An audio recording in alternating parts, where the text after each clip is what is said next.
Angie Hayes Carline, Lauren Brooks, our friend Chris Doering, kind enough to stop by. He'll have the call on the SEC Network Plus broadcast. How you doing, buddy? I'm good, man. Good to be back with you guys here, and certainly a little better weather than what was being forecast for us. So I'm excited about that. After my Saturday in Auburn, it was it was awful. Miserable, yeah. You got that game. You got the Ole Miss game. It's a busy 7-day stretch with Auburn, Florida, and Ole Miss. But it's fun, man. It's a little football treat in the middle of the summertime desert of the offseason. Tell me about this group. Obviously, wasn't a great season last year, but I just told Scott this, and I believe this. For whatever reason, there seems to be momentum around the program. Maybe that's recruiting or whatever. What do you think of this group? I think it starts with Coach Napier. I mean, I think Coach Napier is a really authentic guy that you feel something special about. Everybody that I've talked to about him, whether they've worked with him here or Louisiana or Alabama when I was out there for Pro Day last year, everybody speaks so incredibly highly of him and with great confidence that he's going to be successful here. So I think the vision that he's able to sell is one of the things that I think people are excited about.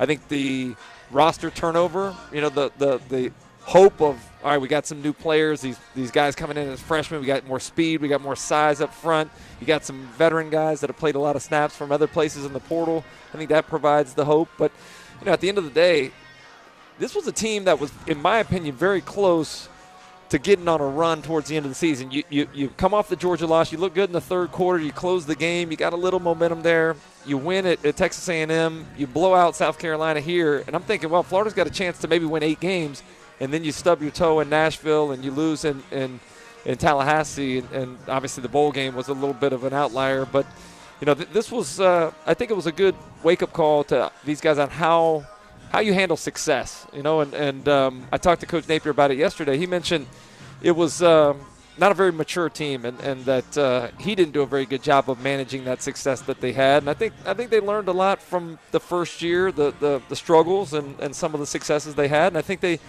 feel like they have a much better team. Coach Napier said he likes being around this team, which I think is the most important thing about creating a culture, is just having guys that like to be together and like to play for one another. Chris, what have you heard about Graham Mertz, and what are fair expectations for him? Yeah, I think the thing that everybody kind of comes back to is the fact that he started 32 games, and Coach Napier talked yesterday about the inability to replicate experience. And so he comes in here, highly recruited guy out of high school, didn't necessarily achieve that. I think he's a guy that's talked about as being a very smart, high intellectual guy. And I think he also puts a lot of pressure on himself, too, to live up to some of those expectations. But at the end of the day, I think he was probably a little hamstrung with the offense they ran at Wisconsin. This one will give him a much more opportunity to use some of that football IQ, a lot of different plays that have built-in options to them, a lot of different reads that will allow you to hopefully have a good play on against whatever defense is called. So I do think that he's a good fit. And from all the talk, I mean, everybody's trying to promote this continued quarterback battle. And I know you have to do that. You're always recruiting, re-recruiting your roster and trying to placate to everybody, particularly the quarterbacks. But it really seems like Graham Mertz is going to be the guy when they roll out to Salt Lake City the first week of the season. It feels like after having Kyle Pitts, Florida should be able to recruit really good tight ends, but that position hasn't been as good since he left. Yeah, I mean, I think, we got spoiled with Kyle Pitts. I think that generational type tight end. But, we also, last year when I was sitting up here with you guys, we were talking about the decimation of the position with injuries. The same thing has happened this year. Right. Odom's out with the injury. Zipperer's out with the injury. The guy that moved over last year, Xanders, is out with the injuries. But it gives guys an opportunity, some of the young guys. And from all reports, they've caught the ball really well. I think the thing we worry about now in this offense that's so run-heavy, run first, you got to be able to block on the end of the line. So some of these younger guys have to prove that they can have that part of the position requirement in addition to catching the football. Chris, I want to go global for a second because your last year was 95, so you graduated high school when? 1991? 91. Okay, you graduated high school in 91. So you grew up here when Florida had never won anything. Yeah. I grew up with it. Never won. I mean, we had never won anything. Steve Spurrier comes along and then he wins everything. Is that enormous success, and then Urban continued it? Does it help these guys? Does it put more pressure on these guys? I mean, you lived it like I did as a kid, okay? Yeah. So how the Gator thing, how does it affect the next guy trying to build it? I'm glad you talked about that because I think there's this idea amongst newer Gator fans that Florida has this entitlement to be good. Correct. And that pressure that goes along with that. is just so unrealistic. And you and I remember those years of, being close but always stubbing their toe, not being able to get over the Georgia game, losing in Lexington for whatever reason late in the season, the wait till next year mantra that was typical amongst Florida football.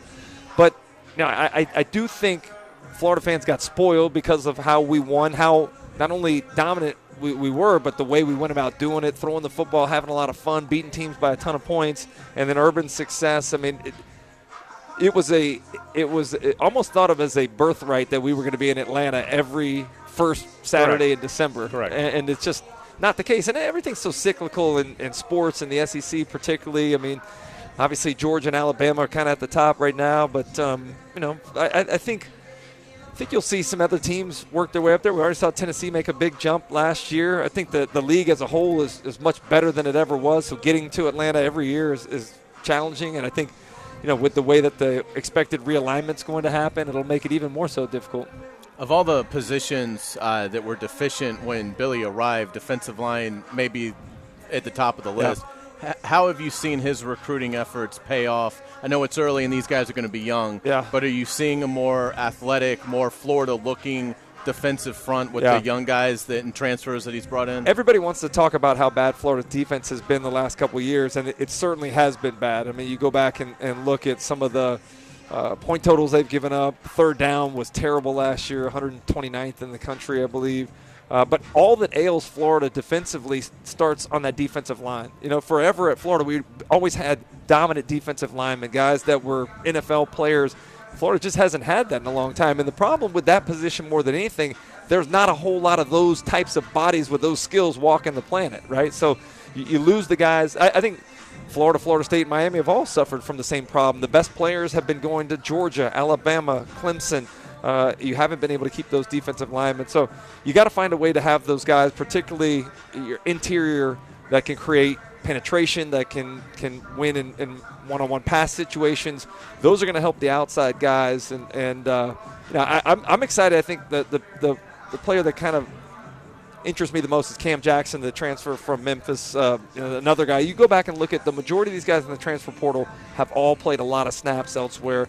I think this coaching staff values experience, obviously, as we talked about with Graham Mertz. But you look at the defensive line, it looks more like an SEC defensive line. And I think this year's defense is going to come down to how much more improved they are. I think they have more depth. At least we're hearing that right now. You got to be able to roll guys in up front.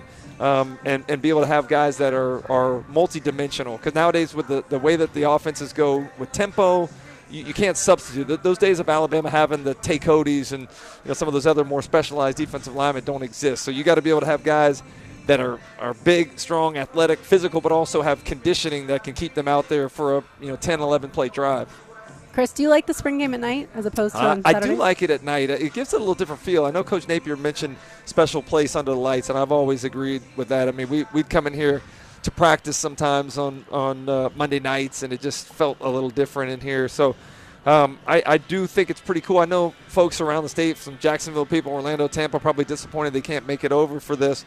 But driving up here today, the interest from the students, I mean, it looks like there's a lot of students out and about that want to come out and be a part of it. And I think that's the most important thing for all universities right now is to have the current students on campus invested the same way we were when we went to school at our respective universities, because those are the next generation of donors. Those are the people that are going to support the program in the future as things continue to evolve. Chris, final thing.